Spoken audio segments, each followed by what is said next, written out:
The Aswang of Baco, Tagalog Part 1. In Philippine folklore. I once knew a woman of Calapan who was married to a man of Baco. They had one child, but when it reached the age of 2 or 3 years it died. The grandmother of the child arrived for the funeral and remained afterwards. That night the father said he would go fishing, and took his line as if he were going fishing, but instead he went to the cemetery and dug up the body of the child, which he carried down to the seashore. There in the dark he began to wash it with seawater, saying as he washed fish, washing and repeating the word over and over. At last, it became a great fish which he carried home. But his mother-in-law had been a spectator of all his movements, and when he laid the fish on the table she took up a sharp knife and threatened him with death unless he buried it again, telling him she knew he was an Aswang. After he had placed again the child in its desecrated grave, he was driven from the village, and his wife returned to her father, and the Aswang was heard of no more. The end. Motifs: G to 07, male witch. G to 61, which steals corpse of child.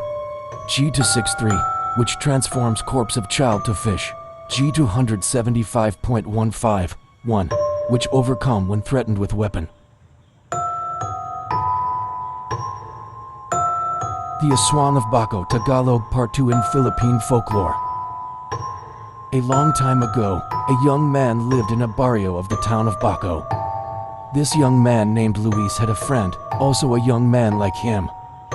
Luis was courting a girl who lived in the next town, to reach which, one had to cross a river.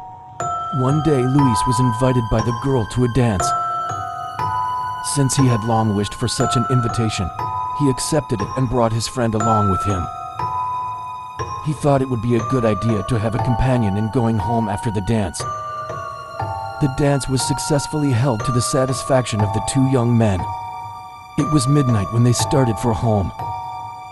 When they reached the shore of the river, there was no boatman to take them across the river. Luis wanted to go back to the barrio, but his friend stopped him.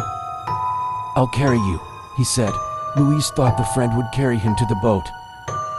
But when he was already in his friend's arms, he felt that they were being lifted from the ground and soon they were soaring in the air like birds. "You are heavy, Luis," his friend said. "Throw away the lemons you have with you." Luis did have lemons in his pocket. Someone told him that they were an effective weapon against Aswangs. "You still have one," the friend said again. "You better throw it away if you don't want us to fall into the water." Luis had no choice but to obey his friend. They were able to reach home safely. Luis was now sure that his friend was really an Aswang. The end.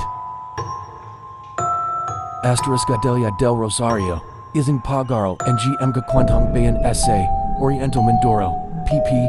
1-930. Narrated by Anario Magluyan.